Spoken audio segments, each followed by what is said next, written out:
안녕하세요. 네, 저는 박상보 변리사라고 하고요. 이번에 실전 GS를 맡게 되어서 일단 영광으로 생각하고, 일단은 제가 좀 신규 강사인 만큼 이렇게 선택하는 것도 되게 쉽지 않은 선택이었는데 정말 감사하고요. 저는 이제 좀 최선을 다해서 진짜 제가 알고 있는 모든 걸 좀 전달해 드리고 싶어요. 그래서 본격적으로 시작하기 전에 좀 제 강의의 특성을 좀 말씀드릴게요. 일단은 당연히 아시다시피 판례가 진짜 중요하겠죠, 당연히. 판례가 중요한데, 그래서 이제 탑10 판례라든지 아니면은 주요 최신 판례, 아니면은 이제 주요 판례들을 주로 다룰 거고요. 그 다음에 이거 관련해서 지금까지 기출문제를 좀 분석을 해보면은 판례의 사실관계가 그대로 문제가 되는 경우가 많거든요. 예를 들어서 58회 문제 2번 같은 경우에도 그대로 판례 사실관계 그 날짜 그대로 문제가 됐잖아요. 게다가 2번은 이번에 권리남용까지 원심법원 단계에서 문제된 쟁점까지 나와가지고 이런 경향에 맞춰가지고 저는 최대한 판례의 사실관계를 그대로 문제화시키는 노력을 많이 했어요. 그래서 판례의 사실관계를 그대로 문제화시켜서 실제로 시험에 사실관계가 그대로 나왔을 때 목차 잡을 시간도 필요 없게끔 좀 하려고 구성을 했고요. 그 다음에 세 번째는 지금까지 변리사 시험 문제를 보면은 고난 문제들은 단순히 이게 판례를 물어보는 문제가 아니라 다 조치 문제였어요. 조치. 기출 문제를 많이 풀어보셨으면 아시다시피 조치와 관련된 사례 문제가 많이 어려웠어요. 지금까지. 제가 그 기출문제 나눠드렸잖아요. 이 보시면 아시다시피 다 사례 문제들이 좀 어려웠어요. 조치와 관련된 거. 그래서 이 조치와 관련된 사례 문제를 몇 개를 좀 많이 넣었던 것 같아요. 이번 실전 GS에서. 그래서 전 연습을 좀 하셨으면 좋겠고요. 이러한 3번 조치와 관련된 사례 문제들은 판례를 아무리 암기 및 이해를 해도 이거는 문제를 많이 풀어봐야지 풀 수 있거든요. 따라서 이런 문제들을 많이 연습을 좀 하셨으면 좋겠습니다.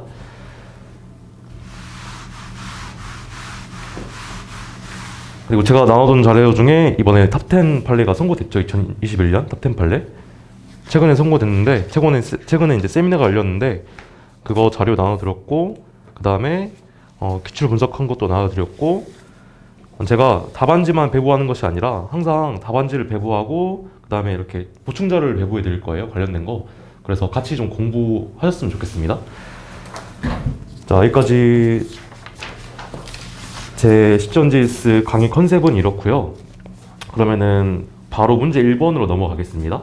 자, 문제 1번 보시면 이게 PPP 청구한 판례 결론은 모두 다 알고 있을 거예요. 근데 막상 이렇게 사실관계가 주어지면은 되게 당황스럽거든요. 사안포섭을 어떻게 해야 되는지 좀 어려움을 많이 느꼈을 거예요. 그러면 바로 보시면, 자, 갑의 특허 청구 범위가 화합물 폴라프레징크를 유효 성분으로 포함하고 직접 타정법, 이 핵심이죠. 직접 타정법으로 제조되는 정제의 특허권자이다. 을은 쭉 넘어가시면은 똑같은 화합물 폴라프레징크를 유효 성분으로 포함하고 습식법으로 제조된 정제를 공장에서 업으로서 생산 및 공중에 판매하고 있대요. 이 습식법으로가 중요하겠죠. 밑에 쭉 나와 있어요. 직접 타정법과 습식법 중 어느 제조 방법에 따라 정제를 제조하는지에 따라 그 내부 구조, 협력밀성, 압축성 등이 상이하다. 이런 거 다 체크를 좀 해주셔야겠죠. 자, 만약 직접 타정법으로 정제를 제조하는 경우 정제의 혼합 불균일이나 유동성 불량과 같은 문제점이 발생하지 않고, 습식법으로 정제를 제조하는 경우에는 블라블라 이렇게 나와 있는데 결론은 두 개는 다르다는 거예요. 그거를 좀 체크를 하셨으면 좋겠고, 따라서 을은 갑을 상대로 소극적 권리 범위하기 심판을 청구하였다라고 돼 있어요. 자, PPP 청구 같은 경우에는 여러분들이 판례를 아시겠지만 좀 정확히 아시는 분은 좀 드문 것 같아요. 그래서 이번 문제를 통해서 판례가 어떤 태도를 취하고 있고 종전 판례는 어떤 태도를 취했는지 좀 잘 확인을 하셨으면 좋겠어요. 자, 그래서 일단은 PPP 청구항에 대해서 좀 말씀드리면, 일단은 PPP 청구항이 왜 태동되었는지를 먼저 아시는 필요가 있는 것 같아요. 왜 태동되었는지. 자, 화학 발명 같은 거 있잖아요. 화학 발명 같은 경우에는 이제 구조나 특성 등에 의해서 물건을 특정하기가 좀 어렵거든요. 이제 구조나 특성 등에 의해서 물건을 특정하기가 어려워서 제조 방법으로만 물건을 특정할 수밖에 없는 상황이 있어요. 화학 발명 같은 경우에는. 그래서 PPP 청구항이 태동이 됐는데, 이제 그거와 관련해서 이런 게 있어요.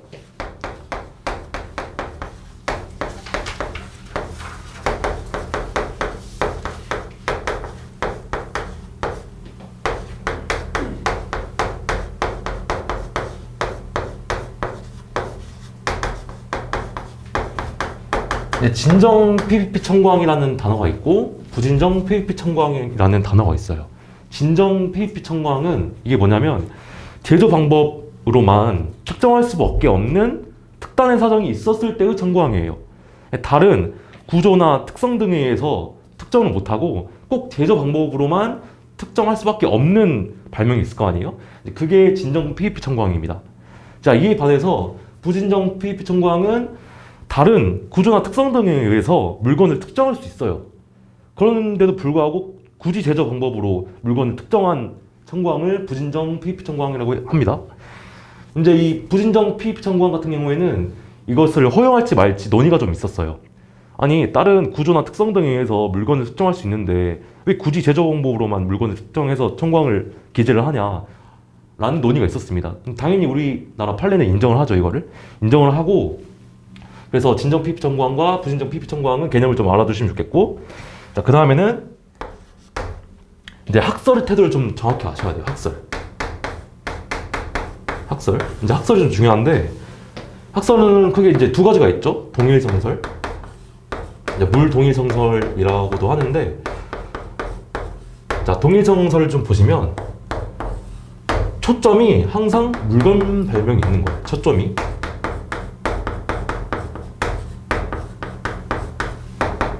좀 두 가지 스텝으로 좀 기억을 하셨으면 좋겠어요. 자, 동일성설은 물건 발명에 초점이 맞춰져가지고 만약에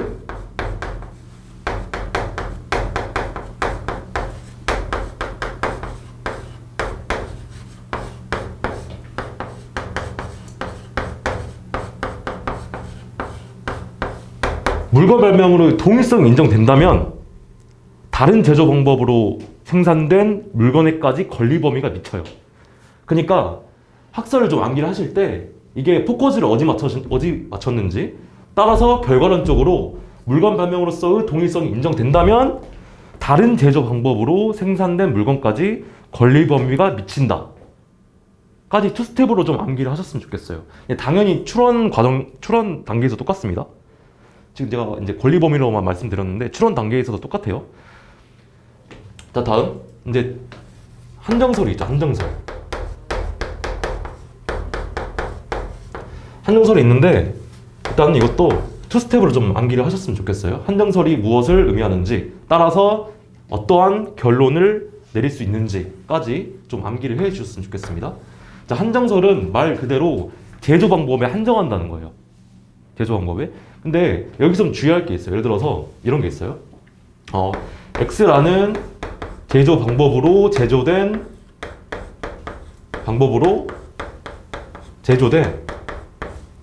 뭐 A라는 물건 발명이라고 해볼게요. 자, 그러면 이 한정설에 따르면은 한정설은 제조 방법으로 한정되는 거잖아요. 그러면은 사람들이 보통 이렇게 생각해요. 제조 방법으로 한정된다고? 그러면은 뒤에 물건 발명은 고려하지 않고 이걸 의미하나? X라는 제조 방법? 이게 아니에요. 그러니까 한정설 같은 경우에는 의미하는 게 제조 방법에 의해 제조된 물건을 의미해요. 그러니까 X라는 제조 방법에 의해 제조된 A 물건을 의미해요. 한정설이라는 게. 그래서 그 의미를 좀 정확히 아셨으면 좋겠어요. 다른 방법이 아니라 X라는 방법으로 제조된 A 물건 자체를 의미합니다. 한정설은. 이거 좀 주의를 하셨으면 좋겠고요. 따라서 결과는 뭐냐? 결과는 물건으로서 동일성이 인정된다면 제조 방법이 다르면 권리 범위에 속하지 않는 거예요. 그렇죠? 근데 제가 여기서 계속 물건 발명으로서의 동일성이 인정된다면이라고 나가고 있잖아요. 이게 나중에 헷갈릴 수 있는데 이걸 좀 기억해 주세요. 자, 이것도 만약에 물건 발명으로 동일성이 인정된다면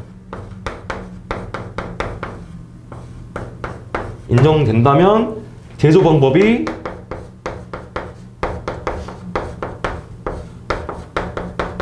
방법이 다르면은 권리 범위에 포함 안 된다는 거예요. 그래서 다시 한번 말씀드리지만 학설 정확히 무엇을 의미하는지, 이 의미에 따라서 권리 범위는 어떻게 되는지, 출원 단계에서는 어떻게 되는지, 무엇을 의미하는지, 그 다음에 출원 단계 또는 권리 범위 단계에서는 결과적으로 어떻게 되는지를 함께 암기하시면 좋습니다. 이렇게 학설을 좀 알아봤고요. 그 다음에 또 중요한 게, 그러면 우리나라 판례는 어떠한 태도를 취하고 있는지를 좀 아실 필요가 있어요. 자, 보시면 종전 판례 같은 경우에는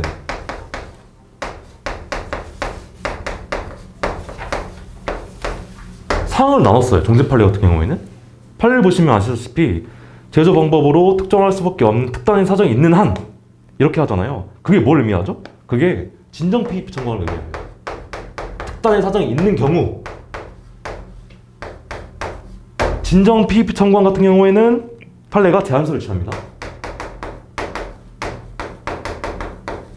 제한서를 취하고, 제한서를 취하고, 제가 나눠드린 자료 있죠? 부진정 피입 경우 같은 경우에는, 즉 특단의 사정이 없는 경우에는 동의성성을 취했습니다. 지금까지 종전 판례는.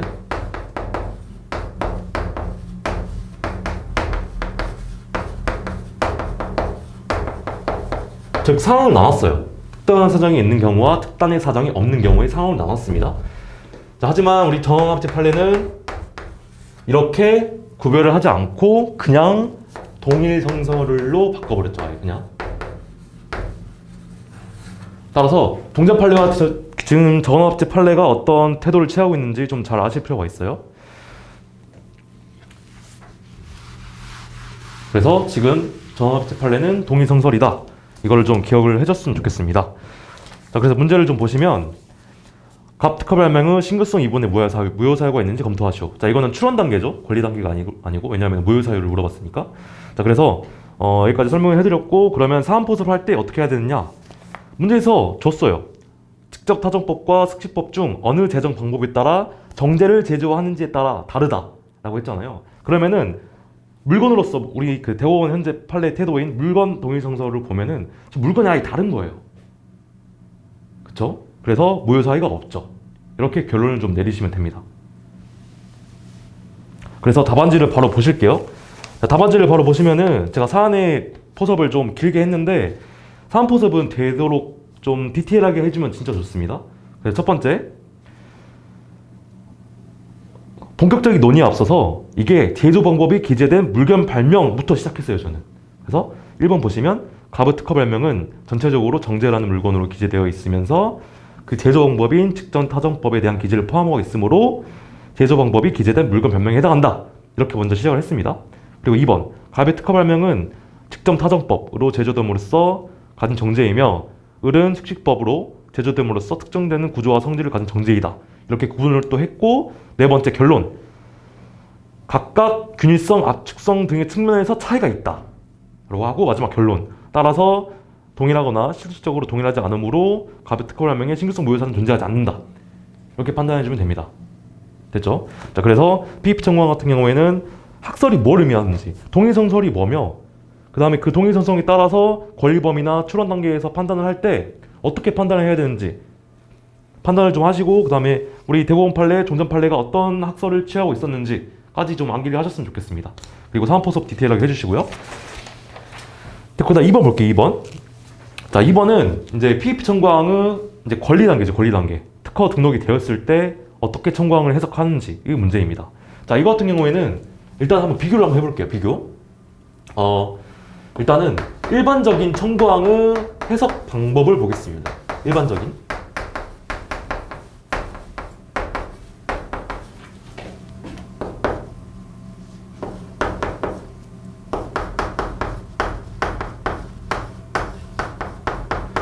이거는 PEP 청구항뿐만 아니라 그냥 일반적인 청구항 해석 방법이에요. 판례 태도를 보면은 일단 출원 단계가 있고 권리 단계가 있죠. 등록이 되었을 때. 자, 판례는 출원 단계와 권리 단계에서의 청구항 해석 방법에 관해서 다 똑같은데 하나가 달라요. 이거는 제한 해석을 할 수 있습니다. 특별한 사정이 있는 경우.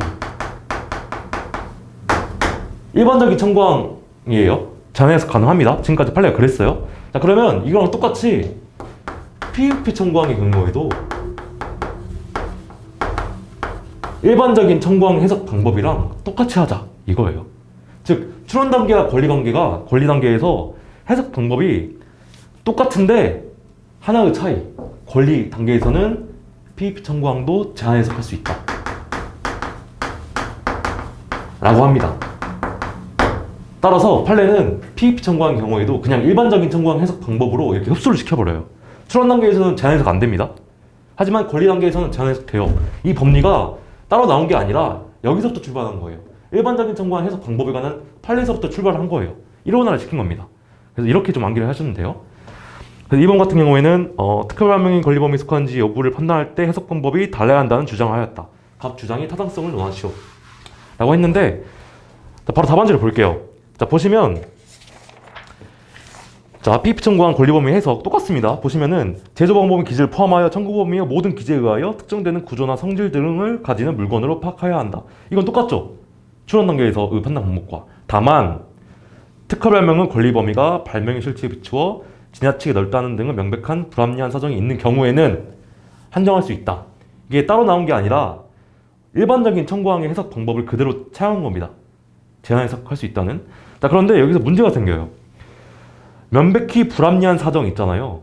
그러면 이제 판례에 좀 비판이 있는 게 이 명백히 불합리한 사정이 대체 뭘 의미하는지를 확실히 설치해 주지 않았다라는 비판이 있어요. 따라서 이 명백히 불합리한 사정이 뭐지? 라는 의문을 가질 필요가 없어요. 왜냐하면은 이게 판례가 정확히 설치해 주지 않았기 때문에. 뭐 권리 범위가 발명의 실체에 비추어 지나치게 넓다는 등 보시면은 다른 사정도 있다는 거잖아요. 판례가 다른 사정 같은 경우에는 확실하게 명시해 주지 않았으므로 이제 명백히 불합리한 사정 같은 경우에는 의문을 좀 안 품으셔도 될 것 같아요. 무슨 말인지 알겠죠? 자, 검토 보시면 권리 범위 해석을 다르게 하는 것은 불합리하다. 따라서 판례의 태도 탕하다. 이렇게 하시면 됩니다. 아, 그리고 제가 아까 답안지를 좀 넘어갔는데 1페이지를 보시면 답안지 자, 종래 판례, 전원 합의체 판례 써주시고 그다음 검토 있잖아요. 자, 검토 같은 경우에는 항상 특허법 제2조 3호를 써주시면 돼요. 제조방법 기재 같은 경우에는. 왜냐하면 이게 판례에 다 있는 설치입니다. 따라서 검토 부분에 특허법 제2조 3호는 발명을 물건 발명, 방법 발명, 물건을 생산하는 방법 발명 구분하고 있다 라는 걸 꼭 써주셔야 돼요. 이게 진짜 핵심입니다. 자, 그렇게 해주시면 되고요. 그래서 2번 같은 경우에는 설문 2번 같은 경우에는 일반적인 청구항의 해석 방법과 달리하지 않았다 의미로만 좀 이해를 해주셨으면 좋겠습니다. 3번 볼게요. 3번. 자, 을은 소극적 권리법인 하기 시판에서 자신의 실시 발명이 문헌 범위에 해당하지 않는다고 주장한다. 이에 갑이 주장할 수 있는 상황이거나 논하시오. 자, 이게 왜냐면은 제가 이것을 넣은 이유가 이 판례 있잖아요. 2020 후 11059 이 판례 있잖아요. 이 판례에서 원시법원 단계에서 권리 균등 범위에 포함되는지가 실제로 쟁점이 됐어요. 자, 그래서 제가 3번을 낀 거거든요. 3번 이제 일반적인 균등 범위 문제입니다. 균등 범위 문제 보시면은 자, 균등론 같은 경우에는 쓰는 게 정해져 있어요. 첫 번째 취지. 취지를 좀 명확히 쓰셔야 됩니다. 균등 범위가 전면적으로 문제를 나온 게 좀 오래됐거든요. 변리사 시험에서. 근데 옛날에 변리사 시험에서 교수님들이 학생들 답안지 채점을 하고 이제 평석을 좀 남겼는데 옛날까지만 해도 지금은 이제 그런 게 없죠. 이제 그때 뭐라고 했냐면 학생들이 균등론의 취지에 대해서 정확히 잘 모른다 라고 교수님이 평석을 남겼거든요. 따라서 권리 범위 확인 문제에서 균등 범위가 나왔을 때 취지를 좀 잘 써주셨으면 좋겠습니다. 취지 쓰고 그 다음에 중요한 것이 당연히 요건이죠. 요건 5가지 요건 5가지 요건 잘 써주시고 세 번째는 검토 잘 써주시고요. 이제 FWR 테스트라고 해서 균등 범위인지 아닌지 판단하는 방법 중에 하나인데 우리 대부분 판례는 FWR 테스트에 가까워서 이 부분을 검토에 좀 써주시면 됩니다. 자, FWR 테스트가 뭐냐면 답안지를 보시면 균등 범위 답안지를 볼게요. 이거는 단순히 균등 범위 판례를 아느냐 모르냐를 물어봤기 때문에 성립 요건에 관한 판례. 자, 설문 3, 1번 논점 정리 있고 2번 의, 확장 해석하는 이론이죠. 이거 잘 써주시면 되고요. 근육연의 성립 요건에 관한 판례를 또 잘 써주시고, 그 다음에 검토 부분 보시면은 특허 발명과 실질적으로 동일한 기능이 이제 영어로 펑션이죠. 펑션 F, 그 다음에 실질적으로 동일한 방법 W, 그 다음에 웨이죠, 웨이. 실질적으로 동일한 결과, 리졸트의 R 해서 FWR 테스트입니다. 이게 우리나라뿐만 아니라 미국 등 다른 나라에서도 기능론을 판단하기 위한 하나의 방법입니다. 그냥 그렇게만 알아두시면 될 것 같아요. 구체적 판단 쭉 보시면 되고, 구체적 판단 같은 경우에도 사안포섭을 굉장히 상세하게 하려고 노력을 좀 많이 했습니다. 사안포섭은 이렇게 좀 길게 쓰는 게 좋아요, 최대한. 그렇게 해서 3번은 됐고, 4번 같은 경우, 자, 4번도 설문 4번을 보시면, 자, 을은 자신이 청구한 소극적 권리범위 학위 심판에서 선사용권을 주장하였다. 자, 을의 이러한 주장에 대하여 심판부는 어떠한 판단을 내려야 하는지 논하시오 라고 했죠. 자, 이거는 많이 나오는 문제죠. 자, 권리범위 학위 심판에서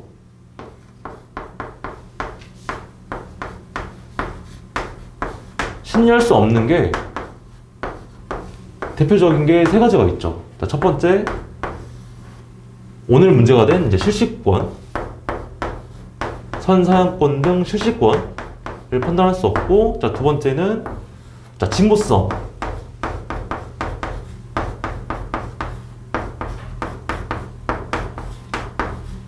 모의사회 항변 또 할 수 없고요.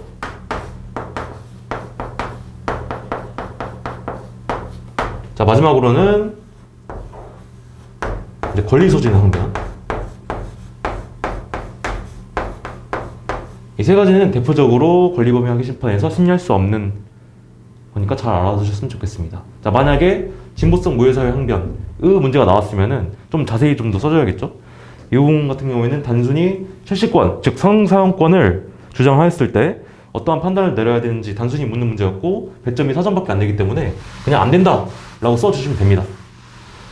안 된다라는 판례를 써주시면 되고, 자, 검토를 좀 볼게요. 답안지의 검토. 자, 설문 4번.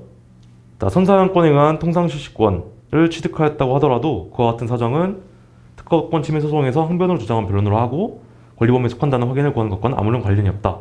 그 다음에 검토 부분 보면은 권리 확정을 목적으로 하는 것이므로, 즉 판례의 태도에 동의를 하려면 이렇게 검토 부분을 이렇게 써주시면 돼요. 권리범위 학위 심판은 보호범위를 기초로 하여 특허권의 효력이 미치는가를 확인하는 권리 확정, 사실 확정이 아니라 권리 확정을 목적으로 하는 것이므로 판례가 타당하다. 이렇게 동의를 하시면 됩니다. 만약에 동의를 하기 싫다라고 하면은 이제 팀의 소송에서는 선사용권 항변이 되죠. 두 개의 절차가 거의 중복되는데 왜 특허권 침해 소송은 되고 권리범위 학위 심판에서는 선사용권을 주장할 수 없냐 라는 식으로 반대를 해주셔도 되는데, 저는 그냥 판례의 태도를 따랐습니다. 검토를 이렇게 해주시면 됩니다. 사안의 해결 보면, 자, 심판부는 을의 선사용권에 관한 주장을 심리하지 않고 갑과 을의 다른 주장에 기초하여 그에 따른 신결을 내려야 된다. 이렇게 결론을 내주시면 돼요. 됐고, 이제 2번을 좀 보겠습니다. 아니다. 자, 1번, 2번 넘어가기 전에 바로 보충자료 볼게요. 보충자료 보시면 PEP 청구항이 있고, 자, 1번 PEP 청구항 해석, 자, 등록 여건 판단 대상입니다. 등록 여건. 자, 그 전에는 제조 방법에 의해서만 물건을 특정할 수밖에 없는 특별한 사정이 없는 이상이죠. 즉, 있는 경우, 제조 방법에 의해서만 물건을 특정할 수밖에 없는 사정이 있는 경우, 이게 아까 저희가 공부했던 진정 PEP항입니다. 진정 PEP 청구항. 그 경우에는 한정선을 취했고, 그렇지 않은 경우에는 물건 동일성성을 취했다. 종전 판례의 태도입니다. 보시면 되고, 그 다음에 전환합의체 판례. 전환합의체 같은 경우에는 진정 PEP 청구항, 부진정 PEP 청구항을 나누지 않고, 즉 특별한 사정이 있는 경우와 없는 경우를 나누지 않고 그냥 동일성절을 취했다. 이렇게 보시면 될 것 같고요. 그 다음에 PEP 청구항의 해석, 보호범위 판단 대상, 즉 권리 단계에서의 PEP 청구항을 어떻게 해석하는지 문제입니다.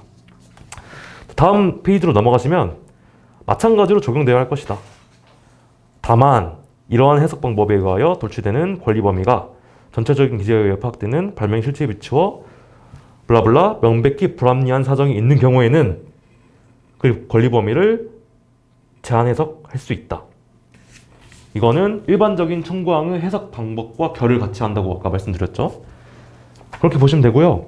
그 다음에 이제 3번 보시면 PEP 청구항 해석 최신 판례를 좀 적어놨는데 이게 사실관계를 제가 좀 적어놓은 거예요. 이제 새로운 법리가 설치된 건 아니고, 왜냐면은 문제가 이렇게 나왔을 때 바로 목차를 안 닫고 바로 쓸 수 있게끔 하기 위해서 좀 눈에 좀 발라줬으면 좋겠어요. 왜냐면은 이게 정말 중요한 판례라고 생각하거든요. 이번에 탑10 판례에도 들어가 있게 되고, 또 보시면은 내용이 진짜 길어요. 그 세미나를 보시면은 이 판례를 분석한 자료가 엄청 길어요. 그만큼 교수님들이 많이 눈여겨보고 있는 판례이니까 좀 잘 보셨으면 좋겠습니다. 그래서 습식법과 직접타정법 이 단어를 좀 잘 보셨으면 좋겠어요. 자, 그 다음에 그 네오박스 안에 보시면 이제 진정 PEP 청구항과 부진정 PEP 청구항 있고, 이제 부진정 PEP 청구항 같은 경우에는 그 허브에 대해서 논의가 좀 있었다라는 사실만 좀 알아주면 되고요.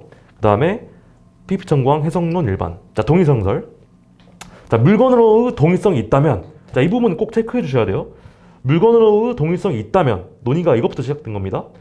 기재된 제조 공법과 다른 방법으로 생산된 물건까지를 권리 범위에 포함시키는 견해입니다. 당연히 읽어보시면 알겠지만 추론 단계에서 똑같아요. 그 다음에 한정설.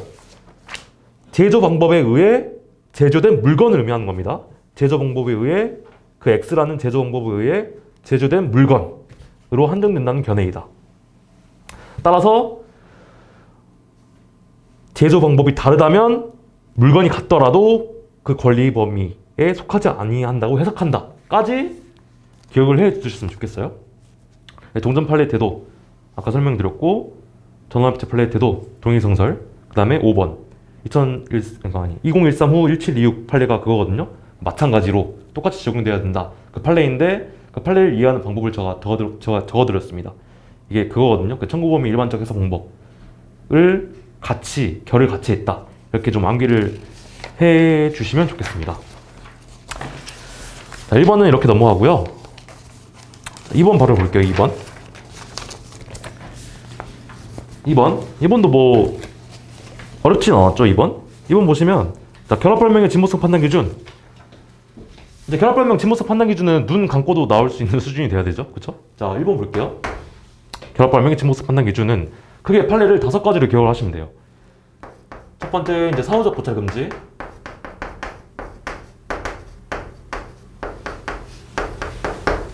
두 번째, 이제 결합에 관한 판례.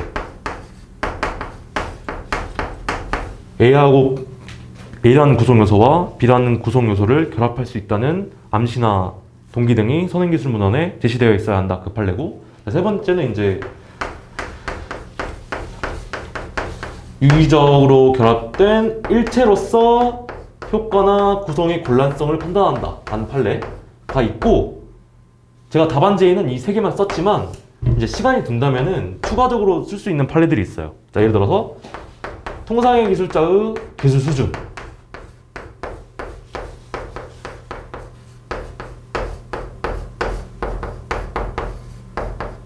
통상의 기술자의 기술 수준은 증거나 기록 등을 통해서 판단을 해야 된다라는 판례 있죠. 이 4번 판례가 사후적 고찰 금지의 하나의 나뭇가지로 이렇게 퍼진 겁니다. 그러니까 통상의 기술자의 기술 수준을 증거나 기록 등에 의해서 파악하지 않는다면 사후적 고찰이 될 수 있다. 약간 이런 판례거든요. 그래서 통상의 기술자 기술 수준 판례를 좀 아시면 되고, 마지막으로 이제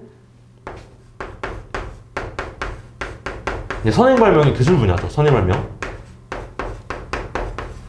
즉 신규성이나 진보성이죠. 현재 진보성 부정의 근거로 삼을 수 있는 선행 발명은 그 출원 발명은 기술 수준과 같아야 된다. 아니 죄송합니다. 기술 수준이 아니죠. 선행 발명은 기술 분야죠. 분야. 출원 발명의 기술 분야와 똑같은 기술 분야의 선행 발명을 진보성 모유 사유의 근거로 삼을 수 있다라는 판례 있죠. 이 5개를 좀 기억해 주시면 되고, 저는 1, 2, 3번을 답안지에 작성을 하였습니다. 자, 1번은 그렇게 보면 될 것 같고요. 답안지를 보시면 똑같습니다. 결합 발명 의 적어드렸고요. 사후적 고찰 금지 적어드렸고, 결합 발명에 관한 이제 결합에 관한 판례, 그 다음에 효과 예측 판례 적어줬고 검토 적어줬고. 2번 볼게요. 2번. 2번은 문제를 보는 순간 좀 당황을 좀 할 수 있는데 보정의 적법성에 대해서 논하시오라고 돼 있어요. 근데 8점이죠. 8점이면은 최소한 목차가 이제 2개가 나와야 되는데 보시면 자 갑은 특허청에 특허 출원을 하였고 청구 범위는 다음과 같다. 심사관은 갑의 X 출원에 대하여 2019년 1월 8일 공개된 인용발명 1에 A가 게시되어 있고 2019년 7월 14일에 인용발명 2에 B가 게시되어 있으므로 잠시만요. 구항에 이 구항에 좀 빼주시겠어요? 이거 약간 오타인 것 같네요. 구항에 죄송합니다. 인용 발명 이게 제가 송부를 하는 과정에서 좀 파일이 좀 깨진 것 같아요. 다음부터는 좀 제대로 확인을 하겠습니다. 인용 발명 및 2를 결합하면 갑의 청구항 1이죠. 1의 발명을 쉽게 발명할 수 있다고 보아 거절 이유를 통지하였다. 자, 갑은 이에 대응하여 아래와 같이 특허 청구 범위를 보정하였다. 자, 청구 범위 있고 청구항 C를 추가했죠. C. 성분 C로 이루어지는 제설제. 청구항 2. 청구항 1에 있어서 성분 D를 더 추가한 제설제라고 돼 있어요. 그러면은 이 보정이 적법 판지에 대해서 논하시오라고 했는데 그러니까 그 8점이죠. 8점. 8점이면은 이제 목차 2개가 나와야 되는데 저는 목차를 이렇게 구성을 했습니다. 첫 번째. 심사관이 거절 이유를 통지를 했는데 이게 최초 거절 이유인지 최후 거절 이유 통지인지를 구분을 했어요. 왜 구분을 했냐면 심사관이 통지한 게 최초인지 아니면 최후인지에 따라서 보정할 수 있는 범위가 달라지거든요. 만약에 심사관이 최초 이유를 통지했다면 최초 거절 이유를 통지했다면 47조 2항 전단만 만족시키면 돼요. 그 신규사항 추가 금지만 만족시키면 되고 만약에 최후 거절 이유를 통지했다면은 그 감자일명 있죠? 그것까지 만족을 해야 된단 말이에요. 따라서 지금 8점이고 목차를 하나 더 추가를 해야 되기 때문에 최초 거절 이유 통지인지 심사관이 통지한 게 최후 거절 이유 통지인지를 판단해 줬습니다. 보시면 2개를 구분하는 방법은 최초 명세서에 거절 이유가 있었는지 없었는지 그걸로 구분하면 되죠. 최초 명세서에 있었던 거절 이유죠. 지금 진모성 부정의 거절 이유 통지가. 따라서 이거는 최초 거절 이유 통지입니다. 그래서 47조 제2항 전단만 만족시키면 돼요. 신규사항 추가 금지, 최초 명세서 등에 기재된 사항. 그러면 두 번째, 최초 명세서 등에 기재된 사항의 의미.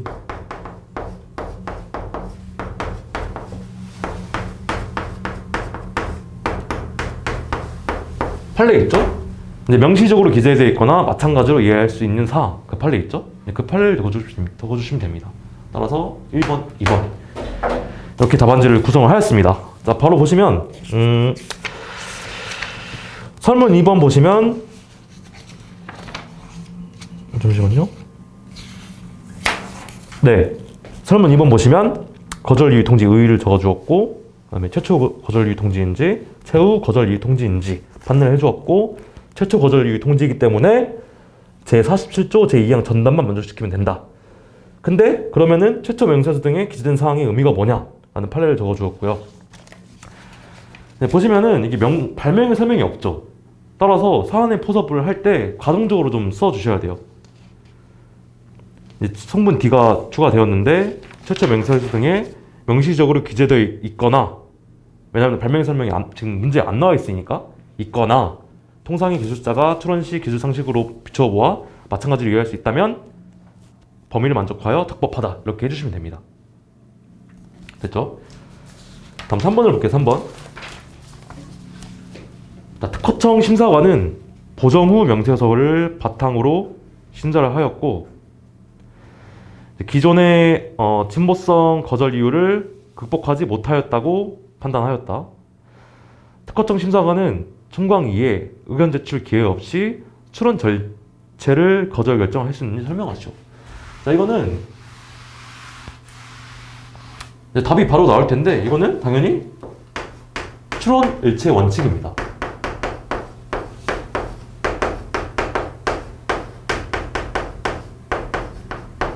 이제 출원일체 원칙을 묻는 문제인데, 자, 출원일체 원칙이란 이제 청구항이 여러 개로 구성되어 있을 때 하나의 청구항이 거절 이유가 있으면은 출원 전체가 거절된다는 논리인데, 여기서 좀 주의 깊게 볼 필요가 있는 게, 이 출원일체 원칙의 대표적인 케이스가 이거예요.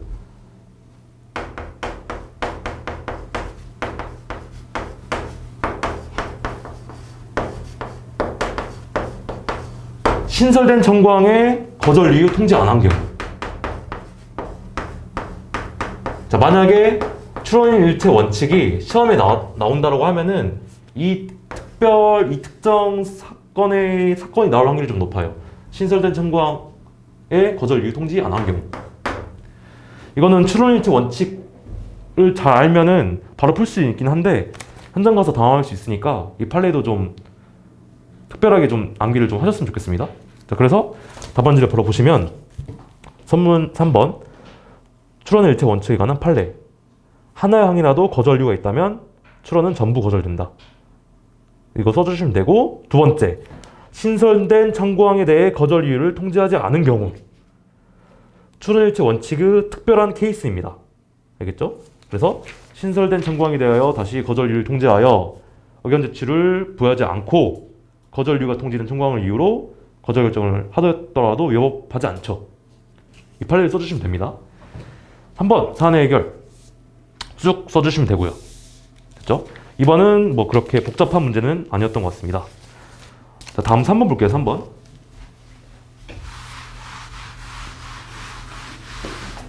이제 3번도 좀 잘 정리를 해 주셨으면 좋겠어요. 문제를 읽어보면, 자, 갑 특허출원의 청구 범위는 다음과 같다. 청구항 1, 유효 성분 C를 포함하는 자가면역 질환 예방 또는 치료용 약학적 조성물.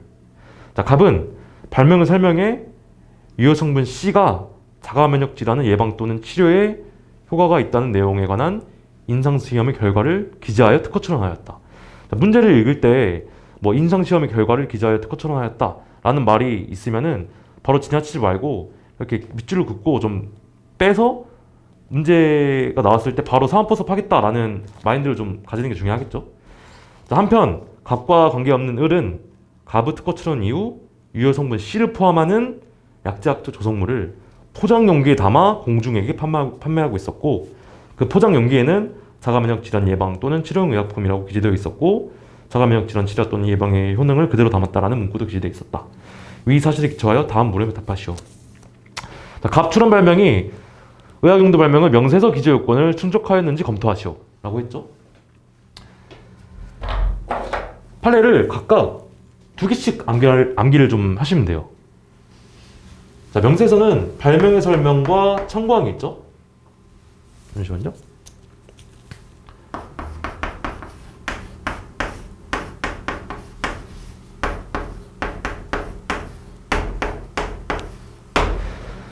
배점이 12점이기 때문에 판례를 좀 많이 쓰셔야 되는데, 그래서 저는 발명의 설명의 관한 판례를 2가지를 썼습니다. 첫 번째, 자, 물건 발명 있죠. 물건 발명. 물건 발명의 설명 기재 요건 있죠. 그거를 첫 번째로 기재를 좀 해줬습니다. 과도한 실험이나 특수한 지식을 부과하지 않고서 발명의 설명에 기재된 사항에 의해 물건 자체를 생산 사용할 수 있고, 그 판례 있죠. 그 판례를 적어주었고요. 이제 두 번째로 의학용도 발명의 설명 기재 요건, 즉 양리기전이 밝혀졌다는 등의 특별한 사정이 없는 이상 실험예나 구체적 기재로 작성해야 된다 라는 판례 있죠. 이렇게 2가지를 좀 작성을 했고요. 그다음 청구범위 볼게요. 청구범위.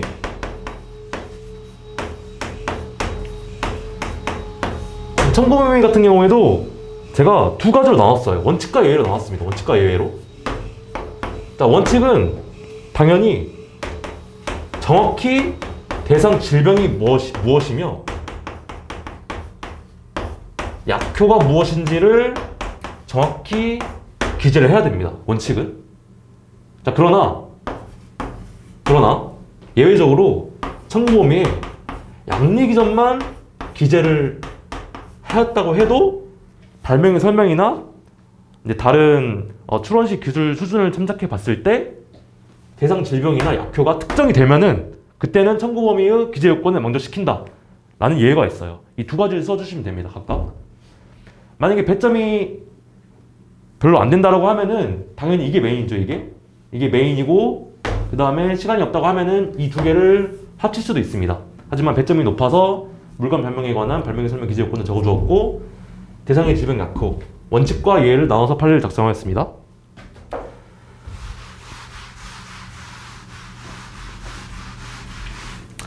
답안지를 바로 보실게요. 보시면 문제 3번.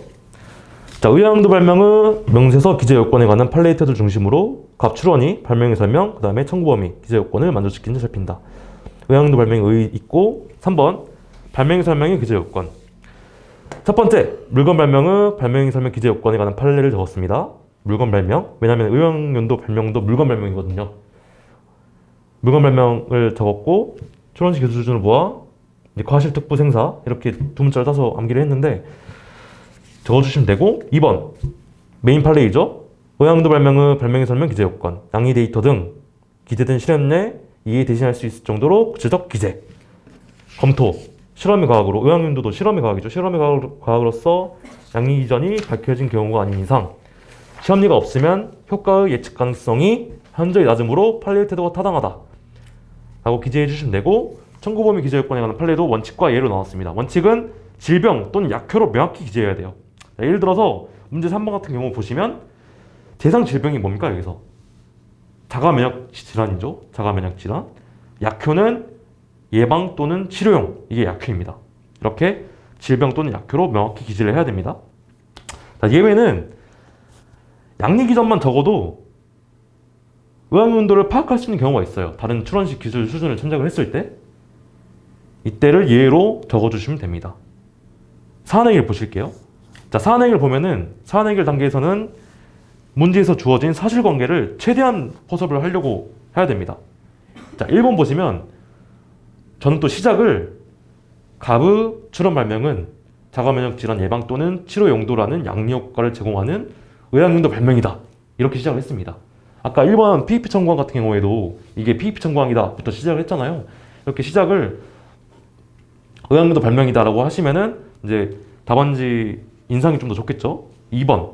자, 양리 기전이 밝혀졌는지 여부와 상관없이 문제를 보시면 임상시험 결과를 기재하였잖아요. 그러면은 발명 설명 기재 요건을 만족한다 라고 적어주시면 됩니다. 그리고 청구 범위도 만족을 했죠. 자, 결론적으로 갑의 출원은 명세서 기재 요건을 충족하였다 라고 해주시면 됩니다. 자, 다음 문제 볼게요. 자, 의학용도 발명의 신규성과 진보성 판례 정말 중요하죠. 2번. 자, 의학용도 발명의 신규성부터 볼게요. 신규성. 자, 이거는 특허법원 판례이긴 한데 굉장히 중요한 판례입니다. 2020 탑10 판례였습니다. 신규성, 의학용도 발명, 신규성 판례. 자, 보시면 이런 거예요. 자, 갑이 있는데 갑이 출원을 이렇게 했어요. 출원을.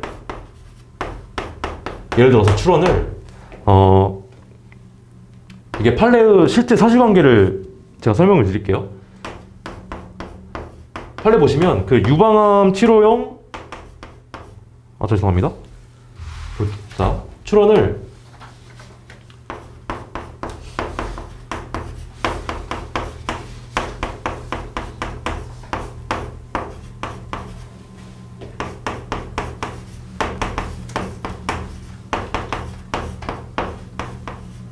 포함하는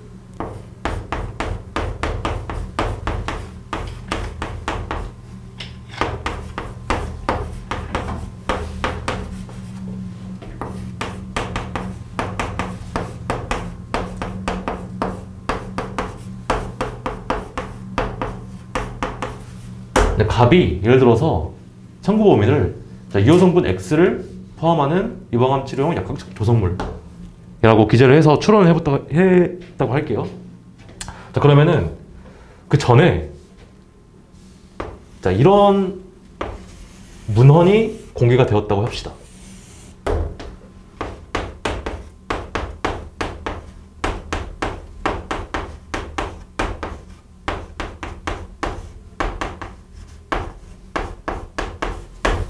임상시험 기획서가 발표가 된 거예요. 그러니까 논문이 아니라 임상시험이 기재된 논문이 아니라 그냥 임상시험 계획서가 발표가 된 겁니다. 여기 뭐라 적혀져 있었냐면 본 연구는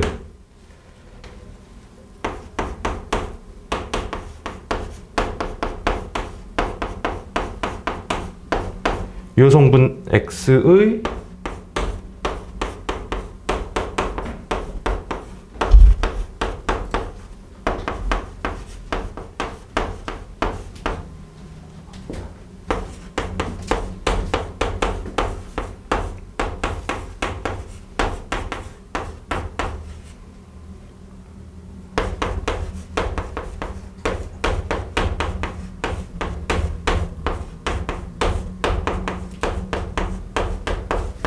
자, 이렇게 적혀져 있었어요.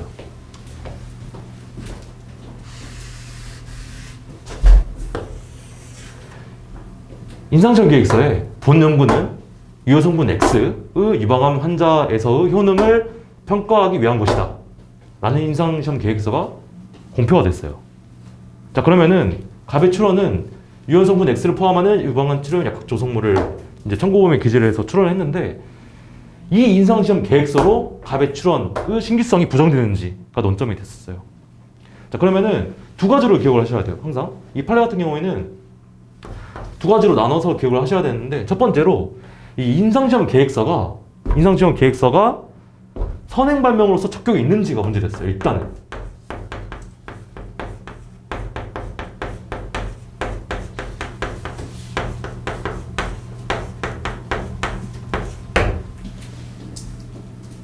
임상시험 계획서가 선행 발명으로서 적격이 있는지, 판례는 있다고 하죠. 선행 발명으로서 적격은 있다고 합니다. 미완성 발명이나 이제 표현이 불충분한 자료라도 송수환 기술자가 이해할 수 있으면 선행 발명으로서 적격이 인정된다는 판례가 여기서 나온 거예요. 그래서 임상시험 계획서라도 선행 발명으로서 적격은 인정된다고 합니다. 그렇다면 선행 발명으로서 적격이 인정되니까 두 번째는 차이점을 판단해서 신규성이 있는지 없는지 판단해야겠죠? 그냥 차이점을 볼게요. 차이점. 공통점과 차이점. 왜냐하면 신규성을 판단을 해야 되니까. 자, 보시면 판례도 두 부분으로 나눠서 설명을 해요. 첫 번째, 이 유효성분 있죠? 유효성분 같죠? 판례가 두 가지로 나눠서 설명해요. 이 단계에서 유효성분은 같다. 이건 같아. 이건 같지만 효능을 평가하기 위한 것이라고 기재된 것과 진짜 유방암 치료용 약학적 조성물, 이 의학 용도는 다르다. 왜냐하면 이거는 단순히 앞으로 평가하기 위한 것이라고 기재를 했으므로. 이렇게 두 가지로 나눠서 설명을 합니다.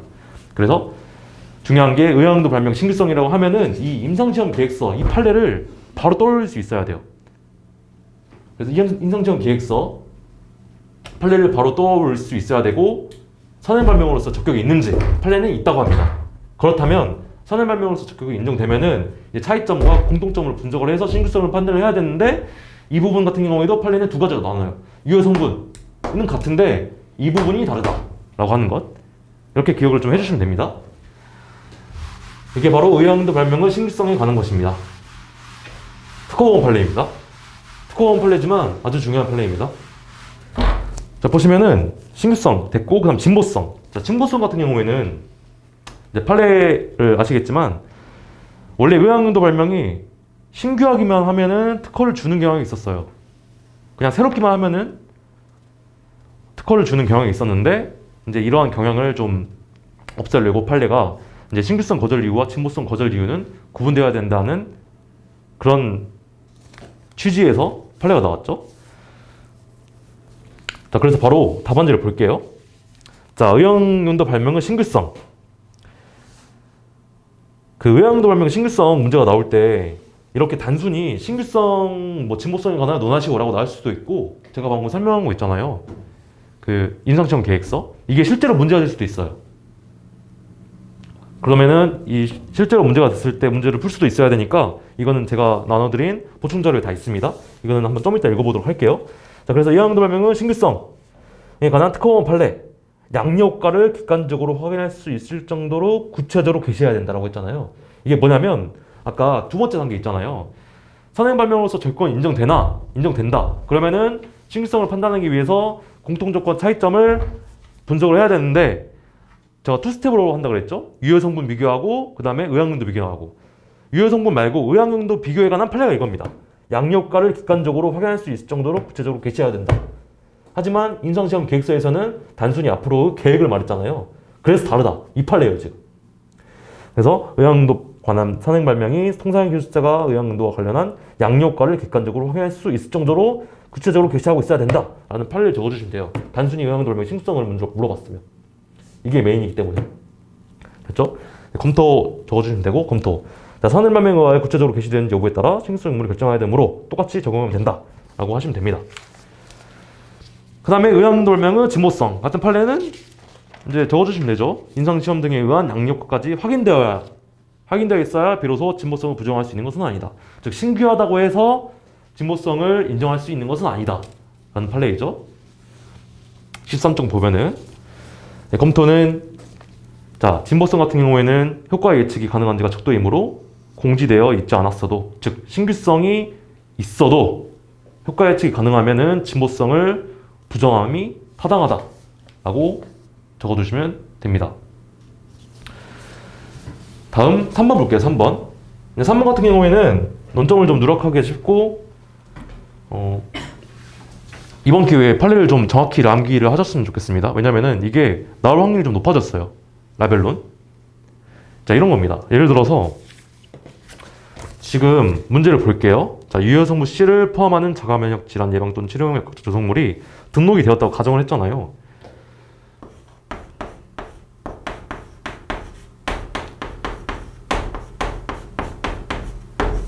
갑의 특허가 유효성분 C가 적혀져 있고 그 다음에 용도가 이제 자가면역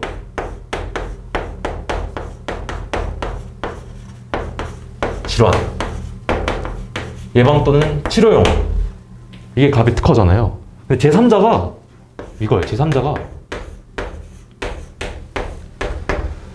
자 유효성분 C를 포함하는 약을 사용하고 있었는데 그 용도를 예를 들어서 탈모 방지용으로 사용하고 있어요. 예를 들어서 제3자가 즉 특허된 유효성분 C는 사용하고 있는데 그 용도를 탈모 방지용으로 사용하고 있었던 거예요. 자 그러면 이 경우에는 침해가 됐냐의 문제이죠. 특허가 유효성분 C고 지금 문제에서 나온 것처럼 자가면역 질환 예방 또는 치료용이 그 의학 용도였어요. 근데 제3자가 유효성분 C는 사용을 해요. 똑같이 사용을 하는데 용도를 다르게 했다는 거예요. 이때 침해가 인정되느냐의 문제예요. 지금 침해가 판례는 인정이 안 된다고 합니다. 즉 이 용도도 똑같아야 된다는 거예요. 침해가 인정되려면 유효성분뿐만 아니라 용도도 똑같이 해야 한다는 거예요. 자 그러면 이게 판례의 첫 번째 주요 설식이고 자, 두 번째는 자 그러면은 제가 이렇게 문헌적으로 제3자가 탈모 방지용으로 사용하고 있었다라고 기재를 했잖아요. 근데 실제로는 어떤 용도로 사용됐는지를 잘 몰라요. 약이. 그러면은 어떤 제3자가 사용하고 있는 약이 무슨 용도로 사용됐는지 어떻게 아냐? 라는 것도 판례가 설치해 줬어요. 보시면은 뭐 포장용 용기에 보통 약을 파는 걸 보면 용기에 뭐 탈모 치료용 약입니다 라고 기재가 돼 있잖아요. 예를 들어서 그런 거를 고려를 한다는 거예요. 그런 거를 고려를 해서 3자가 사용하고 있는 어떤 약의 의학 용도를 파악한다는 겁니다. 됐죠? 이게 이제 라벨론이라고 하는 것인데 자, 답안지를 볼게요. 자 보시면 답안지를 보는 게 아니라 문제를 보시면 자 포장 용기에는 포장 용기가 있죠. 포장 용기. 포장 용기에는 자가면역 질환 예방 또는 치료용 의약품이라고 기재되어 있었고 자가면역 질환 치료 또는 예방의 효능을 그대로 담았다라는 문구도 기재되어 있었다. 이렇게 기재가 되면은 제3자가 의학 용도를 자가면역 질환 예방 또는 치료용으로 사용하고 있구나. 사용하고 있으므로 비교를 해보면은 유효성분 같고 의학 용도 같고 따라서 치매이다 라고 가는 거거든요. 자, 답안지를 보면은 자, 설문 3번 볼게요. 설문 3번. 설문 3번. 1번 논점 정리, 2번 특허 발명 보호 범위. 이것도 중간에 넣어주면 좋죠. 자, 3번 의학용도 발명은 구성 요소에 관한 판례. 자, 판례 보시면은 자, 의학용도 발명은 특정 물질과 그것이 가지고 있는 의학용도가 발명을 구성하는 것이다. 이것도 성별 문제로 좀 적어주시면 좋아요. 왜냐하면 지금 권리 범위를 판단하기 때문에 의학용도 발명은 특정 물질과 그것이 가지고 있는 의학용도가 발명을 구성하는 것이다. 4번이 메인 판례이죠. 의학용도 발명은 권리 범위 해석에 관한 판례. 자, 문제되는 침해 제품이 단순히 특정 물질을 구성 성분으로 포함하고 있다는 점뿐만 아니라, 즉 제3자가 유효 성분 C를 포함하고 있다는 점뿐만 아니라 용도 발명에 의하여 제시된 특정 용도를, 즉 자가면역 질환 예방 또는 치료용이라는 그 용도를 까지 제3자가 사용을 해야 돼요. 그 용도 똑같이. 그래야 침해가 인정된다는 거예요. 1번. 그렇다면 2번. 실제로 제3자가 무슨 용도로 이 약을 사용하는지가 확실치 않단 말이에요. 그 어떤 용도로 사용하고 있는지에 관한 방법을 판례가 설치를 했습니다. 명세서의 기재, 침해 제품이 속하는 제품군의 일반적인 기능과 용도, 그 다음에 포장지, 포장에 어떤 용도로 사용하시오 이런 게 적혀져 있잖아요. 그 포장지, 포장 용기 등에 표시된 침해 제품의 기능 내지 효능을 고려한다 라고 합니다. 그래서 이제 명세서의 기재에 침해 제품이 속한 제품의 일반적인 기능 용도 이런 거는 이제 암기를 좀 하셔야겠죠. 따로 뭐 두 문자를 따시거나 해서 암기를 하시면 되고요. 그래서 두 가지 판례를 정확히 이해 및 암기를 해 주셨으면 좋겠습니다. 다시 한번 정리하자면 유효 성분뿐만 아니라 용도도 같아야 된다. 오케이. 그러면 그 용도를 어떻게 판단하느냐? 포장지, 포장용기 등에 표기된 기능을 봐서 판단을 한다라고 합니다. 사안의 해결 볼게요. 사안의 해결. 자, 가브 특허 발명 구성요소 유효 성분 C 자가면역 질환 예방 또는 치료를 볼 수 있다.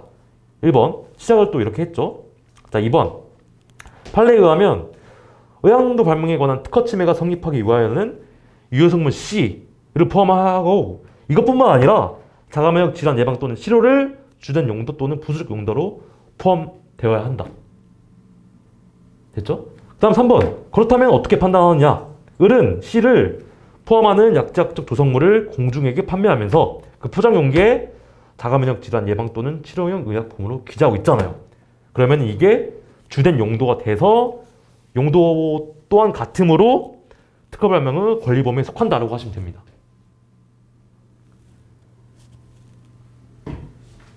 이게 의학용도 발명의 이제 권리 단계에서의 권리 범위 해석 방법입니다. 굉장히 중요한 판례이기 때문에 잘 암기를 해 주셨으면 좋겠습니다. 숙지를 좀 잘 하셨으면 좋겠습니다. 자, 됐고 바로 이제 보충자료 좀 볼게요. 보충자료 보시면은 자, 의학용도 발명. 자, 의학용도 발명의 발명에 설명 기재 요건. 양의 데이터 등이 기재된 실험률을 기재하거나 이에 대신할 수 있을 정도로 구체적 기재해야만 명세서 기재 요건을 충족한다고 볼 수 있다. 글씨가 큰 게 보이죠? 큰 거. 데이터 기재실 대국이 대기실 대국이 약간 두 문자인데 이거는 참고를 그냥 하셨으면 좋겠습니다. 자, 그 다음에 양리 기전이 명확히 밝혀졌는지 여부에 관한 판례. 양리 기전이 공지되었다는 사실만으로는 양리 기전이 이거는 그냥 참고하세요. 그냥 참고하시면 되는 판례예요. 그냥 양리 기전이 그러니까 그 특별한 사정 있잖아요. 양리 기전이 명확히 밝혀진 경우와 같은 특별한 사정이 없다면 위에 판례 있잖아요. 그러면 이 양리 기전이 명확히 밝혀진 게 뭔데? 라는 판례입니다. 2번은. 이거는 그냥 참고하시면 돼요. 참고하시면 되고 2번 의학용도 발명의 청구범위 기재 요건. 원칙과 예로 나눠서 이해를 하시면 됩니다. 암기를 하시면 됩니다. 원칙 특정 물질의 의학용도를 대상, 질병 또는 약효로 명확히 기재해야 된다. 하지만 예외 명세서의 다른 기재나 기술 상식에 의하여 용도를 파악할 수 있다면 만족한다. 이렇게 보시면 되고 자, 다음 볼게요. 의학용도 발명의 신규성. 의학용도 발명의 신규성에 관한 판례는 특허원 판례인데 아주 중요합니다. 두 가지로 나눠서 기억을 하시면 됩니다. 임상시험 계획서가 선행 발명으로서 적격이 인정되는지 첫 번째 검토하시면 돼요. 인정된다고 하죠. 밑줄 부분 보시면 미완성 발명이라고 하더라도 또는 자료의 부족으로 표현이 불충분하더라도 통상 기술자가 이해할 수 있는 내에서는 선행 발명이 될 수 있다. 즉 임상시험 계획서도 선행 발명으로서 적격은 인정된다. 첫 번째고 두 번째 그렇다면 임상시험 계획서에 의해 신규성이 부정될 수 있는지 제가 아까 두 부분으로 나온다고 설명을 했죠. 유효 성분 부분 따로 나누고 그 다음에 용도 부분 따로 나누고 구성요소 일부분, 자, 가 볼게요, 가. 구성요소 일부분, 즉 유효 성분 똑같다 라고 하는 겁니다, 판례가. 하지만 나번, 구성요소 이 부분. 청구항 1의 구성요소 2는 구체적인 의학 용도를 한정을 했어요, 청구항은. 자, 근데 그 뒷부분 밑줄을 보시면 안정성 및 효능 등을 평가하겠다는 것에 불과하다. 따라서 다르다라고 하는 게 판례입니다. 그래서 의학용도 발명 신규성이라고 하면은 이 임상시험 계획서가 바로 머리에 떠오를 수 있어야 돼요. 저는 문제를 그 임상시험 계획서에 관한 문제를 내지는 않았어요. 왜냐면은 제가 주된 문제는 문제 3번에 3번이 제가 이제 주로 이제 주 타겟으로 해서 문제를 낸 거기 때문에 실제 임상시험 계획서를 문제에 포함시키지 않았는데 이렇게 충분히 문제가 나올 수 있어요. 그렇게 나와도 당황하시면 안 됩니다. 그냥 두 가지로 나눠서 판단하시면 돼요. 선행 발명 적격 인정했는지, 그 다음에 두 번째 이제 차이점을 분석하는데 그 분석을 할 때도 두 가지 유효 성분과 의학 용도를 두 가지로 나눠서 판단을 한다. 이렇게 보시면 됩니다. 그리고 뭐 의학 용도 발명은 진모성에 관한 판례가 있고, 의학 용도 발명에서는 통상의 지식을 가진 사람이 선행 발명들로부터 특정 물질의 특정 질병에 대한 치료 효과를 쉽게 예측할 수 있는 정도에 불과하다면 진보성이 부정되고, 이러한 경우 선행 발명들에서 임상시험 등에 의한 치료 효과가 확인될 것까지 요구된다고 할 수 없다. 자, 됐습니다. 그 다음에 등록 이유 권리 범위. 중요한 판례죠. 자, 1번은 그냥 넘어가시면 되고요. 자, 2번 구체적 판단. 이제 2020년 8월 18일에 선고된 중요한 판례이긴 합니다. 그래서 의학용도 발명 이 라벨론 꼭 암기를 하셨으면 좋겠습니다. 밑줄 바로 볼게요. 그 특정 물질을 구성 성분으로 포함하고 있다는 점뿐만 아니라 당해 용도 발명에 제시된 특정 용도를 주된 용도 또는 부수적 용도로 포함하고 있다는 점까지 인정되어야 한다. 자, 그렇다면 그것을 어떻게 판단할 것인지, 용도가 포함되어 있는지 여부의 판단, 명세서의 기재, 치매 제품이 속하는 제품군의 일반적인 기능과 용도, 치매 제품 자체 또는 포장지, 포장용기 등에 표기된 치매 제품의 기능 내지 효능, 치매 제품에 대한 광고 내지 홍보 내용, 소유자들이나 거래자들에게 객관적으로 인식되는 치매 제품의 기능 내지 효능 등을 종합적으로 고려해야 된다. 이거 약간 상표 같죠? 약간 암기를 다 해야 되잖아요. 이거는 두 문자를 좀 짜서 암기를 하셨으면 좋겠어요. 자, 됐고요. 네, 됐습니다. 그리고 이제 진보성 그 뒤에 보시면은 결합발명 관한 판례도 지금 바로 볼게요. 결합발명. 자, 결합에 관한 판례 1번. 이용되는 기술을 조합 또는 결합하면 당의 특허 발명에 이를 수 있다는 암시 동기 등 이거 써주시면 되고, 2번 효과. 청구가 기재된 이제 복수의 구성을 분해한 후 각각 분해된 개별 구성 요소들이 공지된 것인지만을 따져서는 안 되고 쭉 적어주시면 되고, 3번 사후적 고찰에 관한 판례. 결합 발명에 관한 문제가 나오면은 1, 2, 3번을 적어주시면 되고, 추가적으로 만약에 시간이나 답안지가 좀 난다고 하면은 4번, 5번도 같이 써주시면 됩니다. 증거 등 기록이 나타난 자료로 통상의 기술자 수준을 파악해야 된다. 그 다음에 5번 선행 발명은 기술 분야. 특허 발명이 이용되는 산업 분야가 비교 대상 발명의 그것 산업 분야죠. 다른 경우에는 비교 대상 발명을 진보성을 부정하는 선행 기술로 사용하지 못한다. 하지만 특정 산업 분야에서만 적용될 수 있는 구성이 아니고, 당해 특허 발명의 산업 분야에서 통상의 지식을 가진 사람이 별다른 어려움 없이 이용할 수 있는 구성이라면 진보성을 부정하는 선행기술을 삼을 수 있다. 판례를 좀 잘 암기하셨으면 좋겠습니다. 그래서 5가지 판례 좀 암기를 해주시면 되고요. 됐습니다. 이제 오늘 어려웠던 문제는 다 끝났고, 1번, 3번이 좀 어려웠다면 어려우실 수 있는데 어려운 건 다 끝났습니다. 자, 그 다음에 4번 볼게요. 4번. 4번은 지금 약간 시대상을 반영한 문제인데 강제실시권에 관한 문제이죠. 4번 같은 경우에는 그냥 조문만 좀 잘 암기를 하시면 돼요. 4번은.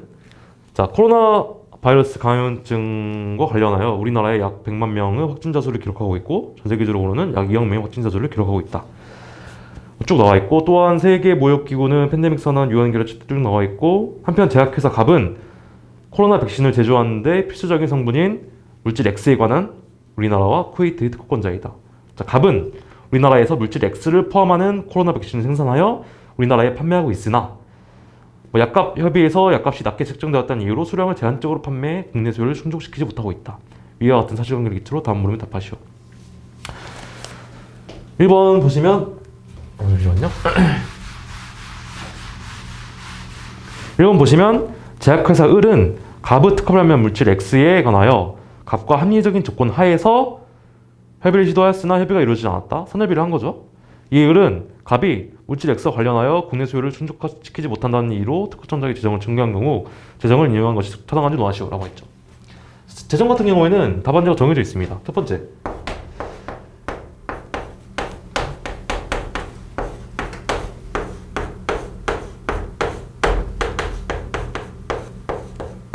이제 재정의 의 취지를 정확히 아셔야죠. 당연히 아셔야 되는데 이제 배타권 제한입니다. 한마디로 말하면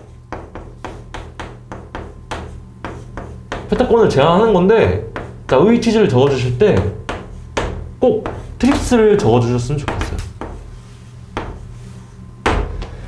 우리나라의 강제 실시권은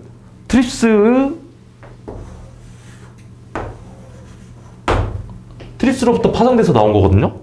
강제 실시권이. 따라서 의 취지 적어주실 때 트립스라는 단어를 꼭 같이 적어주셨으면 좋겠습니다.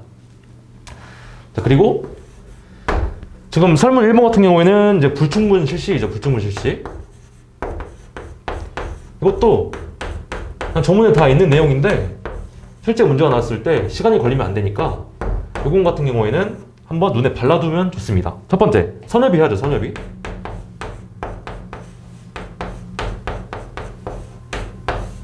선협의를 해야 되고, 자, 두 번째로는 이제 출원일부터 4년이 경과를 해야 됩니다. 그 다음에 세 번째는 부충분 실시한 게 3년이 돼야 되고, 네 번째는 이제 정당한 이유가 없어야 되죠.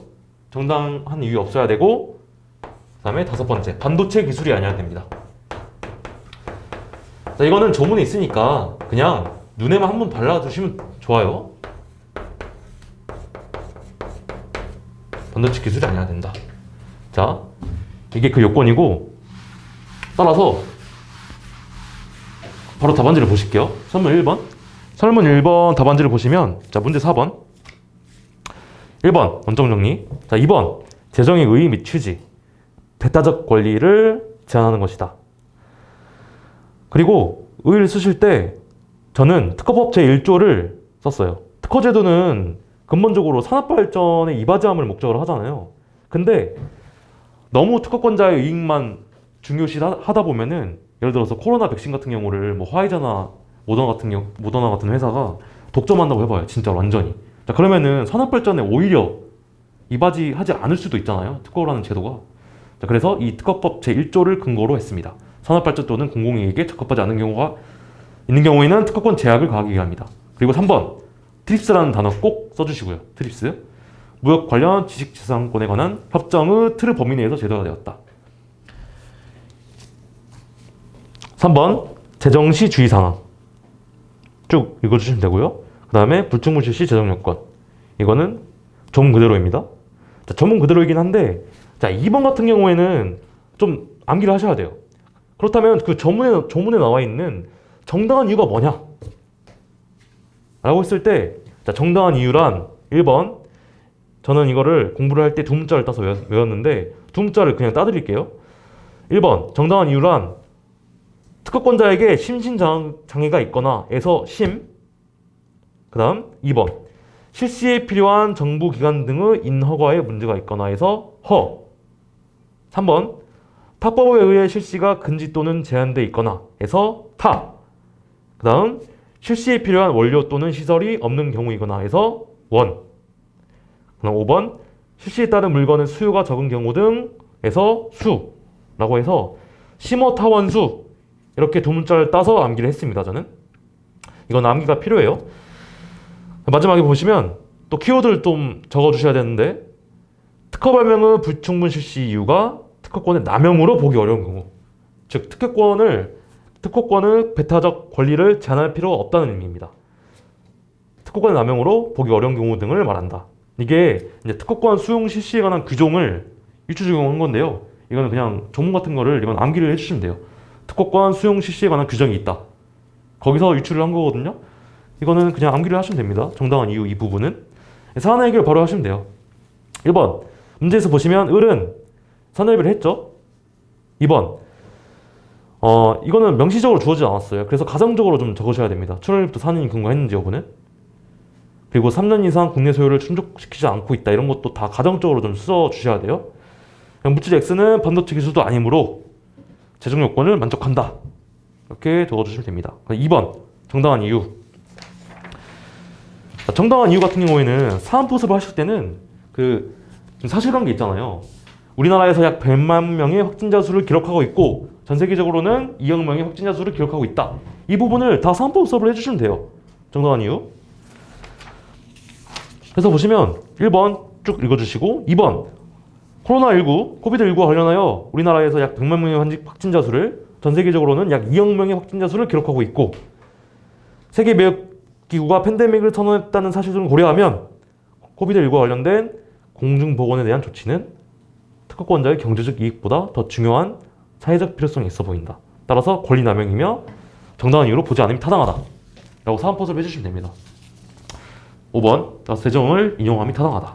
이렇게 해주시면 되고요.